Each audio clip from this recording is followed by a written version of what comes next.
بسم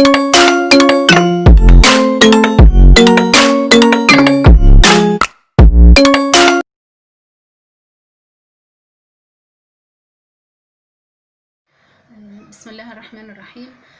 طبعا في الأيام دي بعد يعني ما تقليل الحجر والحظر والحاجات دي، في ناس كتيرة جدا راحت جريت على الشواطئ، وخصوصا من الأماكن اللي حوالين اسكندرية. فحصل مشكلة جدا جامدة، حادث أليم كده امبارح في على الشاطئ العجمي، بالظبط في منطقة شاطئ النخيل، وكان تقريبا الساعة 5 الفجر. في أسرة كده طبعا حاولت تبعد عن عيون الملاحقات كده من الناس المتخصصة اللي هي بتمنع نزول الشاطئ في الوقت ده. ففي أسرة كذا أسرة يعني بعدد بسيط جدا نزلت. ففي طفل لاحظوا ان هو بيغرق، فحاولوا ينقذوه. فعدد من افراد الاسره نزل واحد وراء التاني، وللاسف كل ما واحد بيحاول ينقذ الولد ده فكان بيغرق. فللأسف يعني في 7 من أسرة الولد ده اللي هو كان بيغرق اتوفوا. هنسأل نفسنا ليه يعني العدد الكبير ده اتوفى؟ لأن المنطقة دي أصلا لا تصلح للسباحة يعني. بس هو عشان بسبب الملاحقات زي ما بنقول كده، فالناس دي اختاروا يعني الوقت اللي هو ما فيهوش حد، وفي نفس الوقت المكان بعيد عن العيون ديت. فالمنطقة ديت بالصدفة كده لا تصلح للسباحة خالص، عشان كده حصل الغرق. وكل ما حد يحاول ينقذ الشخص اللي قبله بيغرق برضه. في لغاية دلوقتي 7 من الأسرة نفسها يعني حصلوا على الجثث بتاعتهم، فيعني ماتوا أكيد. وطبعا في ناس تانية برضه حاولت تنقذهم، ففي برضه 11 يعني 4 غير ال7 دول لقوهم اتوفوا. بس مش كل الجثث اللي قدروا يحصلوا عليها، لان المنطقه دي زي ما بقول لكم هي المنطقه دي صعبه شويه، فهم انتشروا 6 جثث بس.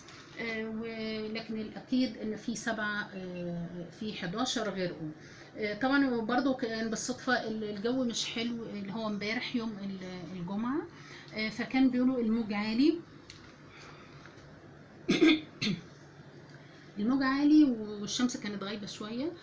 وحتى كمان في راجل ومراته حاولوا يتدخلوا في الموضوع، فالراجل في المستشفى لكن الست توفت. وفي سيدة تانية برضو ما زالت في المستشفى بتتلقى العلاج. فيا ريت يا جماعة، أكيد طبعا كلنا نفسنا نصيف وكل حاجة، بس ما نعرضش نفسنا وحياة أولادنا والآخرين يعني للمشاكل الجامده دي. فيعني يكتفوا بان هم يقعدوا مثلا على الشاطئ، مش لازم ينزلوا في الميه يعني. نضحي معلش السنه دي بس عشان ما نأذيش نفسنا واللي حوالينا. طب يعني هم دلوقتي استفادوا ايه؟ ولا استمتعوا ولا اي حاجه يعني. لحظات الرعب اللي عاشوها ده غير كمان حكايه ظاهره الطيارات الورق دي. هي كانت جميله في الاول، كان في ناس بتعملها كده فوق بيتها وبتاع، بس لما زادت قوي بدأ برضو الموضوع والاطفال يتدخلوا في الموضوع. ففي طفله اتقلبت من على السطح بتاع بيتها، لان هي اتكعبلت تقريبا في الشبشب بتاعها او حاجه زي كده، فوقعت من فوق سطح العماره، طبعا اتوفت. وفي ناس كتيرة بيحصل لهم مشاكل بسبب الطيارات الورق دي يعني. برضو في ناس بدأوا يمشوا حوالين الكورنيش كده بالطيارات دي. طبعا الكورنيش بيكون طيارات ممكن بتمشي في اي حته بتطير منهم يعني، تفلت الفتله منهم، فبيجروا الاطفال ورا الطياره دي بدون وعي يعني متسرعين جدا، بيجروا بدون وعي، فبتعمل لهم حوادث يعني. في واحد برضو حصلت له حادثه بسبب الطياره، ان هي جريت وسط العربيات، فهو جرى بدون وعي كده، فاتعرض لحادث وتوفى للاسف.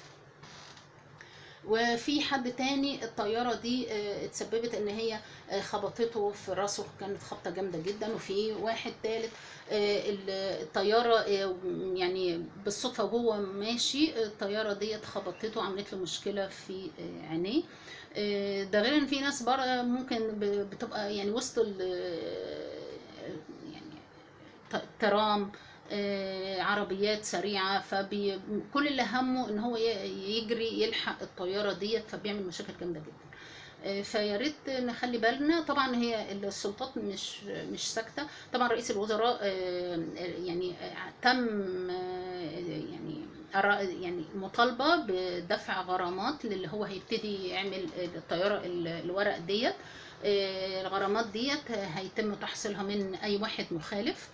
وطبعا بالنسبه للشواطئ، الشواطئ كده كده مغلقه، يعني لغايه دلوقتي في 61 شاطئ مغلق. بس زي ما بقول لكم الناس هي اللي بتعمل مخالفات. فربنا يسترها على الجميع، وربنا يعدي الايام دي على خير، واتمنى الناس تلتزم. وزي ما بقول لكم احنا ممكن يعني نكتفي بان احنا يعني نشم ريحه البحر كده من بعيد، مش لازم ننزل دلوقتي. وشكرا. واي روابط تانية هسيبها لكم في صندوق الوصف بالنسبه للفيديوهات التانية. اتمنى ما اكونش طولت عليكم، ونسال ربنا السلامه لينا ولكل احبابنا. شكرا. اتمنى لو الفيديو عجبكم ما تنسوناش بالاشتراك والشير.